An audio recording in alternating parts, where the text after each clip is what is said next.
नमस्कार। लोक दर्पण पर प्रस्तुत है धारावाहिक कुलक्षणी नार की 22वीं कड़ी। आइए सुनते हैं आगे की कहानी।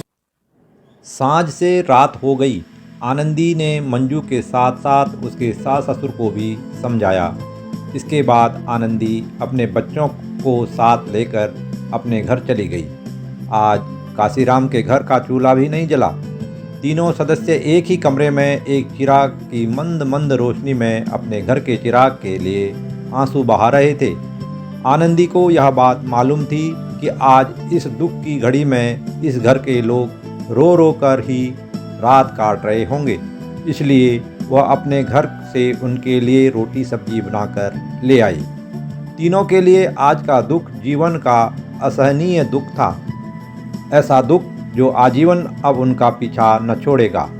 आनंदी ने बड़ी मुश्किल से तीनों को भोजन करने को कहा, लेकिन जैसे ही वे रोटी को तोड़कर उसको मुंह की ओर ले जाते, कुबेर उनके आगे खड़ा होकर मानो काशीराम और नंदुली को भोजन न करने को कह रहा हो। मंजू जिस दुख को पिछले 6 माह से झेलती आ रही थी, आज उसकी पुष्टि हो ही गई। उसे सिर्फ इस बात का संतोष था कि कुबेर ने पत्र में उसको दोषी नहीं ठहराया था। साथ ही उसके लिए आगे के सफ़र की संभावनाएं भी कुबेर ने पत्र में जीवित छोड़ी थी। आनंदी ने एक बार उन तीनों को फिर समझाया और वह अपने बच्चों के साथ घर वापस चली गई। इसके बाद काशीराम और नंदुली मंजू को समझाने लगे। इसे तीनों के भाग्य का दोष समझकर फिर सभी अपने अपने बिस्तरों पर बेचैन होकर सारी रात भर करवटें बदलने लगे। काशीराम, नंदुली एवं मंजू ने रात तो करवटें बदलकर रोते हुए काटी थी, लेकिन सुबह होते ही यह बात पूरे गांव में फैल गई। आनंदी एवं उसके बच्चों ने यह दुख भरी घटना अन्य लोगों को बताई तो सुबह से ही गांव के बच्चे बूढ़े दुख जताने के लिए काशीराम के घर पहुंचने लगे। कुबेर के द्वारा अकस्मात इस तरह का कदम उठाने से सभी लोग हतप्रभ थे। जैसे जैसे लोग कुबेर के बारे में बातें करते, नंदुली और काशीराम का दुख बढ़ता ही जाता था। पहाड़ी प्रदेश में लोग दुख सुख में अपने इष्ट देव का स्मरण करते हैं। गांव के बुजुर्ग आदमियों ने काशीराम को सलाह दी कि एक बार गोलजू का स्मरण करके उनके दरबार में हाजिरी दे दो। क्या पता कुछ गलती हुई होगी तो गोल देवता कुबेर को सद्बुद्धि दे देंगे और वह घर लौट आएगा। बुजुर्ग महिलाएं नंदुली और मंजू से अपने कुल देवी की पूजा करवाने की बात कह रही थी। भीड़ में जितने मुंह उतनी बातें हो रही थी। सलाहकार और सलाह देने वाले बहुत थे, पर वास्तविकता केवल मंजू ही जानती थी। काशीराम ने बुजुर्गों की बात मान ली और स्नान ध्यान करके वह गांव के पुजारी के साथ गोलजू के मंदिर में मत्था टेकने के लिए तैयार हो गया। नंदुली ने भी गोलजू का स्मरण करके 11 रुपये की भेंट निकाली। मंजू के हाथों से उसको छुआते हुए नंदुली ने मनौती मांगी कि गोलजू की कृपा से यदि उसका बेटा वापस घर लौट आया तो गोलजू के लिए चांदी का छत्र बनवाएगी। मंजू ने भी अपने पूर्व की तमाम गलतियों को मन ही मन स्वीकार करते हुए उनके लिए माफ़ी मांगते हुए अपने मायके की कुल देवी को याद किया। उसने अपने सास ससुर के सामने देवी माँ को पुकारते हुए कहा कि यदि उसका पति सकुशल घर लौट आएगा तो वह माता रानी के दरबार में सोने का छत्र चढ़ाएगी। काशीराम गोलजू के मंदिर में गया और उनको धूप दीप दिखाकर पुजारी के साथ वापस चला आया। धीरे धीरे गांव के सभी लोग अफसोस जताकर अपने अपने कार्यों में लग गए, लेकिन नंदुली और काशीराम का किसी भी काम में आज मन नहीं लग रहा था। मंजू ने गौशाला में जाकर जानवरों को चारा पानी डाल दिया।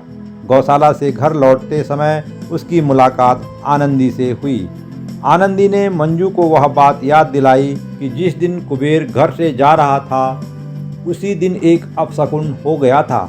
कुबेर ने उस दिन जैसे ही मुझे प्रणाम किया, मेरे हाथ से दूध की डोलची अचानक नीचे गिर गई थी।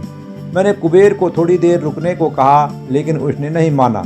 यदि वह मेरी बात मान जाता तो हो सकता था आज ऐसा न होता।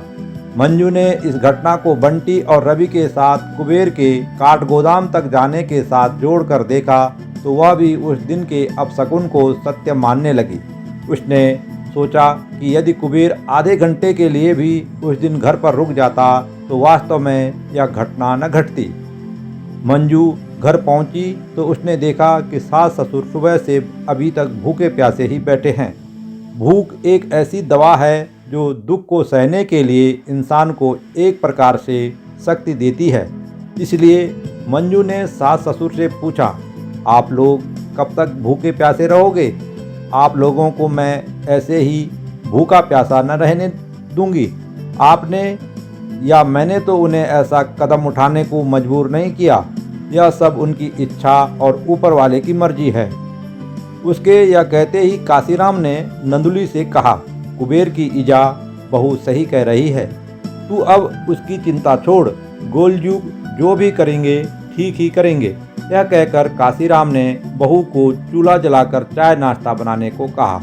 मंजू ने जल्दी से चूल्हा जलाया और चाय तैयार की। उसने सास ससुर को चाय दी और खुद भी चाय पी। इसके बाद उसने नाश्ता तैयार किया और तीनों ने एक साथ बैठकर नाश्ता किया। काशीराम ने बहू को समझाते हुए कहा, बहू अब कुबेर की जगह तुम ही हमारे लिए बेटे जैसी हो। इन बूढ़े सास ससुर को अपने माँ बाप समझकर इनको साहस और सहारा देती रहना। नंदुली ने जवान बहू के चेहरे को देखकर कहा, क्या करूं, हमारे साथ साथ इसकी ज़िंदगी भी खराब हो गई। इसके बाद वह फिर रोने लगी।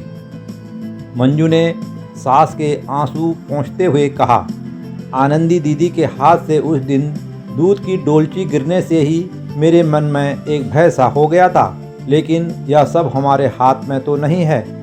मंजू के इतना कहते ही नंदुली को भी उस दिन की याद आ गई। वह गुस्से में बोली, हाँ ये सब इस दुष्ट आनंदी की वजह से ही हुआ है।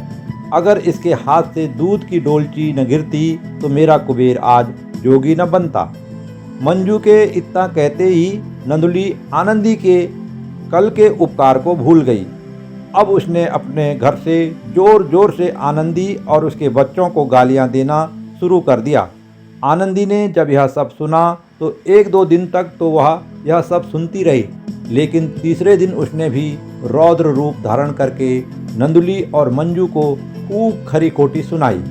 दोनों परिवारों में झगड़ा इतना बढ़ गया कि गांव के बड़े बुजुर्गों को हस्तक्षेप करना पड़ा। बुजुर्गों के कहने पर बेचारे काशीराम को नंदुली और मंजू की ओर से आनंदी से माफ़ी मांगने पड़ी। ये थी धारावाहिक कुलक्षणी नार की 22वीं कड़ी। आगे की कहानी और भी रोचक और मनोरंजक होने वाली है। इसके लिए देखते रहें लोक दर्पण पर धारावाहिक कुलक्षणी नार की अगली कड़ियाँ। धन्यवाद।